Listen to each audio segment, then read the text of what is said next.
Hey, good morning. Happy quarantine, right? I'm Rita Hickman. I'm a body mind expert and I'm a shiatsu massage therapist. And what I do is I help women who are in toxic and narcissistic relationships stand up for themselves, whether they are thinking about getting a divorce, in the middle of a divorce, at the end of a divorce, if they're dealing with their older parents, if they had an affair and a heartbreak, if it's a new relationship and uh, and it took you by surprise. There are all sorts of reasons that women need a little bit of coaching when they're in tough relationships. It doesn't have to be a secret. And actually, when you get some help, it helps you do it so much more gracefully and easily. So you don't have to have the knockdown, drag out fights. You don't have to have the screaming matches. It doesn't have to go on for years and years. There are ways to make this easier. And when you learn how to stand up for yourself, and when you learn how to uh, what to say, when to say it, how to say it, and it becomes just as easy as breathing. And you have women to help you work past your fears. All this stuff is possible. It absolutely is possible. So if you know a woman who is in a toxic or narcissistic relationship, please pass this on. So today we're talking about what is an emotionally abusive relationship. A lot of people get confused. They think that emotional abuse has something to do with the other person. And it really doesn't. Not necessarily. When I was growing up, I had had a lot of trauma, and that trauma put a lot of memories, body memories in me, which would cause my nervous system to trigger at the slightest thing. I'd go into a panic attack if I heard a car, any car, drive into a driveway. I'd have a panic attack if I heard any footsteps in any house, anywhere on the floor above me. These were triggers for me. I was ashamed to watch television and be caught watching television. I mean, there was this great fear. And I saw other people who were, just living their lives. And to me, it was literally abusive to the life that I was living. I was living an abusive life. And some people were really nice and some people were really toxic. But the key here is that abuse has to do with the person being abused. So when we're in abusive relationships, we know because our inner world starts popping in and drawing attention to us, and we start having more physical issues, let's say stomach problems or headaches. You start having more mental and emotional issues like anxiety and depression. You start finding that you aren't able to regulate your emotions. You find that you are all over the place. And maybe because of childhood trauma, you've always sort of lived this way and thought this is who you needed to be, someone who was reactionary, feeling abused and victimized by the whole world. And some people were um, behaving in very toxic ways, and other people were behaving in very normal ways. But either way, I was feeling and being abused. So I want you to shift your perspective a little bit. Abuse isn't as much about the abuser as it is about the person being abused, how they're feeling, what's triggering in them, what's coming up for them, what they're going through, what they're dealing with. Someone can feel victimized and abused if they've got a trigger of someone opening up a door for them. I know I did. Um, People, you can have emotional reactions. You can have um, walking on eggshells no matter where you go, in the face of any sort of authority or in the face of any sort of man or aggression or anger or conflict. Abuse is very common, but it's not considered common because we look at the abuse from what are they doing to me?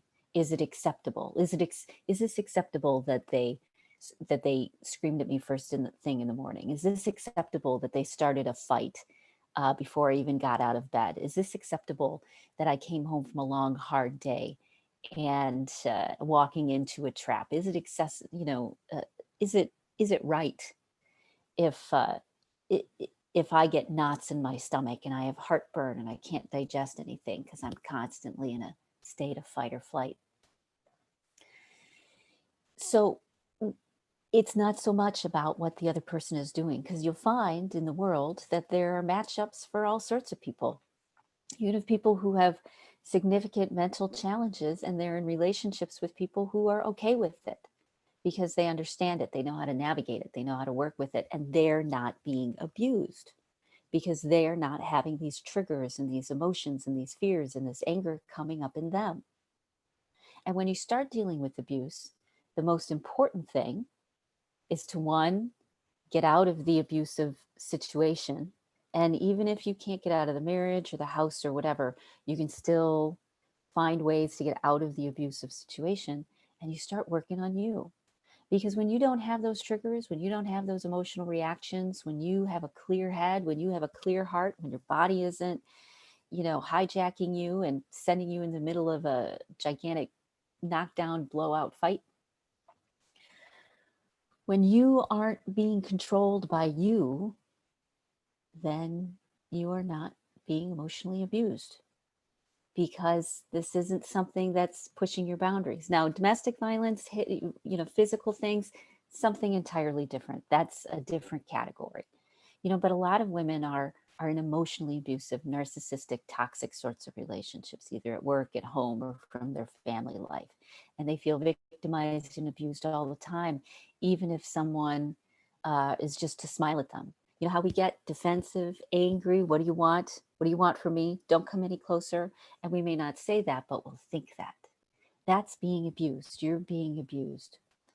So when I was learning about how energy worked, when I was learning how the body mind worked on emotional trauma, and when I was really understanding the healing process, I was getting some work done from someone who made me feel very uncomfortable. And he wasn't doing anything wrong, but it made me very uncomfortable. So I stopped the session and I said, you know what, I'm feeling kind of uncomfortable now. It's not you, it's just something that I'm dealing with. And then I went to my mentor and I said, what do you think about this? And she says, when you don't set a boundary, when you don't stand up for yourself, you're turning someone else into a victimizer. And no one really wants to be a victimizer. Nobody really wants to be a bully. But for some reason, they either can't help it, or they think it's the only way to live life, or it's a habit, or they've got some physical disorder underneath it that's driving it. But they don't want to be a bad person. They don't want to be a bully. And when we don't stand up for ourselves, when we don't start learning how to communicate in ways that help a conversation instead of destroy it, hostage negotiation techniques, when we don't start learning how to regulate our own emotions and how to deal with tense conflict, we're going to end up being abused for the rest of our lives, the rest of it, because it's about how you feel. It's not about what the other person is doing. It's about how you feel and what it does to you. And one of the biggest problems with many toxic and narcissistic relationships is they build upon old trauma. So they re-traumatize you over and over with the trauma you have from the past. And they'll shape your thinking into believing that all of this is your fault, that somehow you did something wrong, and if you would just do something else, it would be okay. That's when we start to get into relationships which are brainwashing, relationships which shape us in negative ways. And that's what happened to a lot of people in their childhood. They were raised in emotionally toxic situations that felt comfortable and familiar, and they didn't have the role models or skills or tools how to handle conflict or what people can really be like. When you learn those things, you start to realize that you're not being abused anymore, and you stop allowing yourself to be abused, because now you've got the tools and the understanding in order to navigate through this and turn out okay, how to handle tense conflict, difficult situations without feeling like you're going to puke, without crying, without breaking down, because you literally inside of yourself feel calm. You're in a good place. You're centered. And now, when you're having the argument, you're the one in the place of power. So, you're being emotionally abused when you don't know how to set a boundary, when you don't know how to stand up for yourself, when you don't respect and love yourself enough that you allow yourself to be triggered over and over and over and over and over by someone who will gladly take advantage of it because of their own insecurities. You stop being abused when you stop allowing yourself to be abused. And even though it feels like things won't change, the other person doesn't have to change. The only thing that needs to happen for you to find peace is for you to get help finding peace. And not just inner peace, but also how to create outer peace, how to create an environment or a world for yourself that's peaceful, even if you still have relationships with people who are toxic. Mothers, fathers, brothers, sisters, bosses, whatever. You learn how to not be a victim, how to not be abused. And when you change, when you stop allowing yourself to be abused, that's when the relationships changed. But you can't do this by yourself. You really, really, really can't. You can't, because we're not meant to. We're meant to do this in community. So if you feel trapped, if you feel stuck, if you feel like you've been in fight or flight for decades, and especially if you're a really successful woman, a woman who is a manager or CEO, even if it's of their own household, a woman who wants to be a leader, who's an entrepreneur, I know how these secrets can rip you apart. How having an outer face of success does not jive with your inner world at home, where you end up getting triggered. And this is not your fault. This is these landmines, these triggers that, if left unresolved, if left not processed through the body, will get you every single time. You're not going to be able to stop it, no matter how much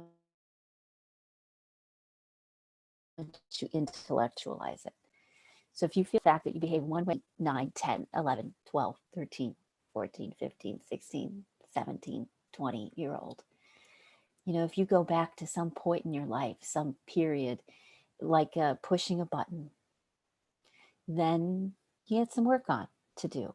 And you're in a toxic relationship, not because the other person is toxic or not, and they probably are on many levels, but because they're toxic to you.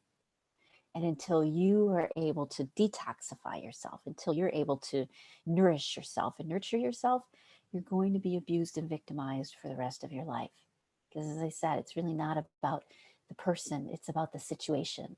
And when you can learn how to change the situation so it's in your favor, that is when things start to change.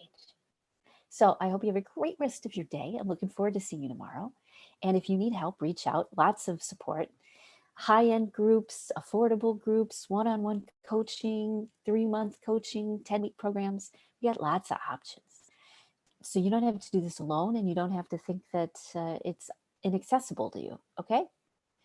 Reach out, send me a message, investigate further, find me, give me 24 to 48 hours to get back to you, because keep a lot of balls juggled, and we'll get you some help, okay? You could be 10 weeks out from serving divorce papers. You could be less than 10 weeks to finding your own peace and harmony and love. You can, within 10 weeks, your whole life could look completely different. So just think about it, okay? I hope you have a great rest of your day, and I'll talk to you later. Bye. Okay.